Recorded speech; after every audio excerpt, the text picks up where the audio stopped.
8h16 sur Europe 1, l'heure de retrouver Sonia Mabrouk et son invité ce matin, l'avocat Thibault de Montbrial, président du Centre de réflexion sur la sécurité intérieure. Bienvenue à vous et bonjour Thibault de Montbrial. Bonjour Sonia Mabrouk. Des suspects interpellés hier soir, parmi eux l'individu suspecté d'être le meurtrier du policier Éric Masson. Le travail d'enquête bien sûr va se poursuivre, des perquisitions sont en cours et je pose la question à l'avocat que vous êtes et la justice, elle devra se montrer implacable ? Elle devra se montrer implacable si les éléments réunis permettent de démontrer la culpabilité de cet individu. Je pense qu'elle sera implacable sur des faits aussi graves, ce qui n'est pas toujours le cas lors d'autres atteintes moins graves à l'intégrité physique des policiers et des gendarmes. Les policiers, encore sous le choc évidemment et endeuillés après ce meurtre, de nouvelles violences les ont ciblés, notamment à Fréjus lors de scènes de guérilla urbaine. Est-ce que vous diriez, Thibault de Montbrial, qu'il y a une incitation à la haine anti-policier ? Alors très sincèrement oui, et cette incitation elle s'exprime de différentes manières. D'ailleurs d'abord elle est la conséquence des fractures profondes qui traversent notre société. Il y a des incitations directes de la part de groupes qui sont pas coordonnés, hein, je le précise parce que c'est important. La question c'est de savoir si un jour ils se coordonneront ou pas. Vous avez d'une part les gens qui sont dans le séparatisme religieux, qui ont un intérêt territorial à exclure tous les représentants de l'État d'un certain nombre de territoires. En premier lieu, bien sûr, d'ailleurs en seul lieu sur ce critère, les islamistes, avec des quartiers d'où les forces de sécurité intérieure sont le plus possible maintenues à l'écart. Vous avez évidemment les délinquants qui ont envie de garder leur territoire. Vous avez l'extrême gauche, pour des raisons complètement différentes, qui sent la faiblesse actuelle de notre État et qui voudrait pousser son avantage pour arriver au grand soir et détruire la société. Ça, ce sont les gens qui y ont un intérêt direct et qui peuvent y inciter par tel ou tel moyen. Et puis vous avez des gens qui y incitent indirectement par leur comportement. Et moi, je suis extrêmement surpris de voir des candidats à l'élection présidentielle, comme par exemple Jean-Luc Mélenchon, tenir des propos régulièrement. Il y a quelques mois qualifié les policiers de barbares. Il avait du reste, si j'ose dire, mis ses actes en accord avec ce qu'il pense, puisqu'il s'en était pris physiquement aux policiers. Il a d'ailleurs été condamné pour ça. Je pense que c'est totalement irresponsable. Et pour finir, autre facteur d'irresponsabilité, la position d'une certaine presse, je pense parfois à Mediapart ou voire de temps en temps à Libération, avec une manière de présenter les choses qui sont véritablement de nature à désinhiber les gens qui n'ont pas forcément beaucoup de recul et qui les lisent. C'est grave et important ce que vous dites, de nature à désinhiber. Vous parlez d'irresponsabilité. Est-ce qu'il y aurait une convergence aussi d'objectifs et de moyens pour s'en prendre aux policiers, aux gendarmes ? Je pense pas qu'il y ait de convergence objective, c'est ce que je vous disais. On ne m'a pas rapporté de véritables actions coordonnées, que ce soit des actions de préparation ou des actions d'exécution. Maintenant, ce qu'on peut craindre, c'est ce que d'autres appellent la convergence des luttes. Il y a eu des tentatives, il y a quelques années, après un acte qui avait été reproché à des policiers dans l'affaire dite Théo.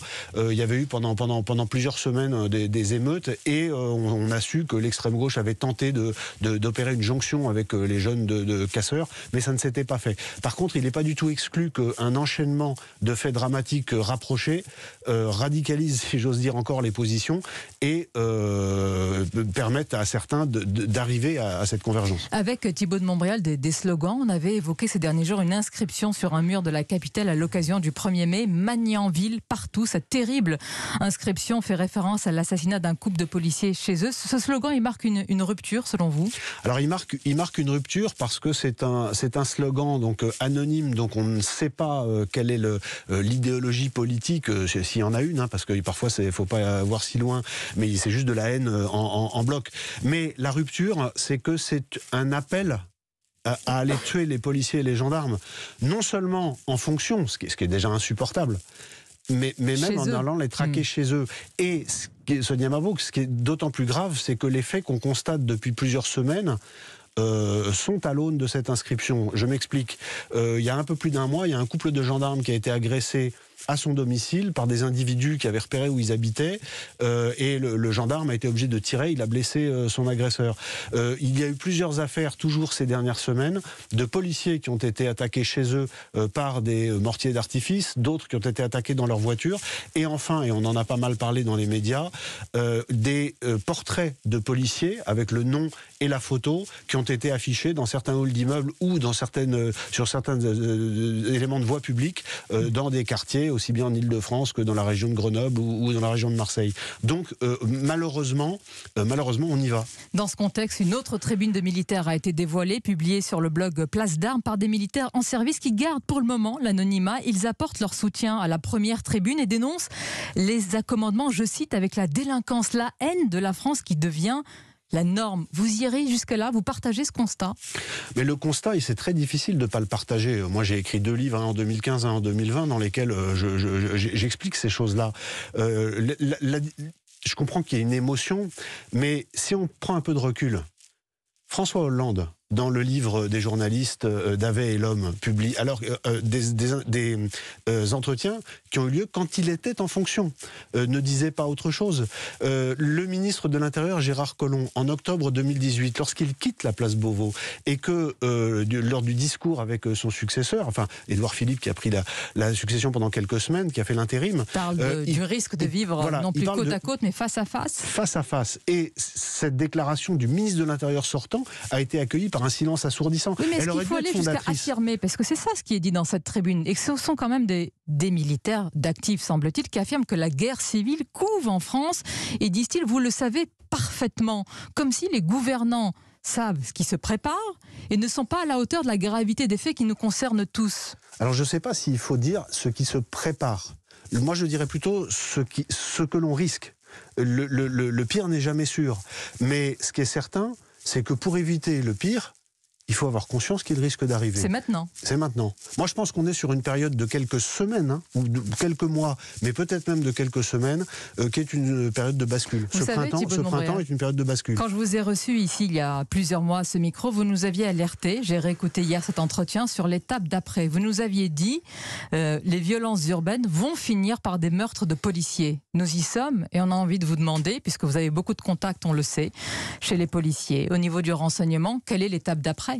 Ce que je peux vous dire d'abord, c'est que ce dont on parle, au plus haut niveau de la police, de la gendarmerie, de l'armée, donc au plus haut niveau de l'État, évidemment politique, chacun en a conscience. Il ne faut pas croire que les gens ne sont pas informés. Ensuite, qu'est-ce qui va se passer après? Ça va dépendre. Si on entre, là il y a 2 policiers qui ont été tués en 15 jours avec l'assassinat de Stéphanie à Rambouillet, égorgée par un islamiste. Si le cycle de violence mortifère se raccourcit encore, qu'on a là il y a vraiment un risque que les choses tournent physiquement très mal et qu'on ait une explosion de violence qui est limite déjà depuis au moins un an et demi. Je sens que vous pesez vos mots. Je pèse mes mots parce que je pense qu'il faut faire extrêmement attention. Oui. Il faut faire extrêmement attention à ce que l'on dit.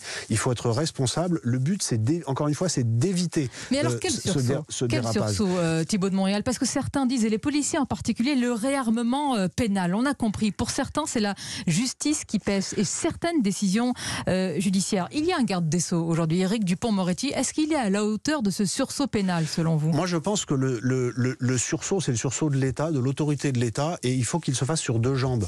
Est-ce que c'est le cas? Non, c'est pas le cas. Depuis la nomination du dernier gouvernement au mois de juillet, on a un ministre de l'Intérieur qui est Gérald Darmanin, qui, à mon sens, fait le job, c'est-à-dire que des mesures sont prises, des déclarations, parce que les déclarations, c'est important, parce que ça donne quand même le là.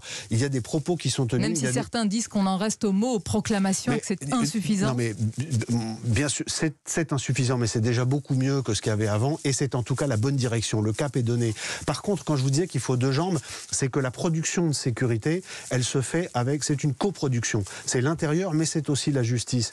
Et Éric Dupond-Moretti, je pense que pour l'ensemble de ce qu'est sa carrière, et c'est pas du tout une critique, je suis avocat, je vais évidemment pas critiquer la carrière d'un grand avocat, mais il ne peut pas être celui qui incarne la jambe judiciaire d'un rétablissement de l'autorité pénale. Il ne peut pas l'incarner ? Je pense que c'est extrêmement compliqué. Quand c'est quelqu'un qui, il y a 2 ans, tenait des propos en défendant ses clients, et encore une fois, ce n'est pas un reproche, mais quand il dit « je suis fier de défendre Abdelkader Mera », quand il défend les voyous en attaquant l'institution judiciaire, en attaquant la police, et encore une fois, il était dans son rôle. Comment voulez-vous tout à coup enlever une casquette que vous avez sur la tête depuis 40 ans pour incarner l'exact opposé? C'est très intéressant ce qu'on nous dit. L'avocat que vous êtes, Thibault de Montbrial, nous dit que l'avocat, finalement, Éric Dupond-Moretti, a épousé, je ne dis attention, pas une cause, mais à épouser certaines idées qu'il a du mal aujourd'hui à mettre en application. Mais encore une fois, c'est pas la question de sa sincérité, c'est la question de l'incarnation. Et on voit bien dans sa façon de s'exprimer, parfois, il a encore du mal. Et quand il le dit, on se dit, mais oui, mais alors c'est... Vos propos vont faire réagir, parce que vous êtes avocat également. Mais j'ai ma liberté de penser comme lui et de m'exprimer comme lui il a la sienne. Autre chose, Éric Dupond-Moretti, alors cette fois-ci, là pour le coup, c'est plus direct, mais en ce moment, on le voit beaucoup sur le terrain dans la campagne des élections régionales. Moi, je suis étonné qu'un ministre régalien, dans une période aussi cruciale pour l'avenir de notre pays, ait le temps et semble-t-il considère que c'est sa priorité d'aller au suffrage universel. Moi, je trouve ça formidable d'aller au suffrage universel, mais sans doute la priorité est-elle à l'action. Moi, je pense qu'Éric Dupond-Moretti, malgré toute la bonne volonté qu'il peut avoir, ne peut pas incarner cela. Parce que quel est l'objectif? Évidemment, c'est de garder le commun. Il y avait eu, et je voudrais qu'on conclue sur ces images importantes, Thibaut de Montbrial, ces images d'habitants, vous vous en souvenez, à Paris, dans le quartier Stalingrad, qui se sont défendus eux-mêmes avec des tirs de mortier sur des toxicomanes.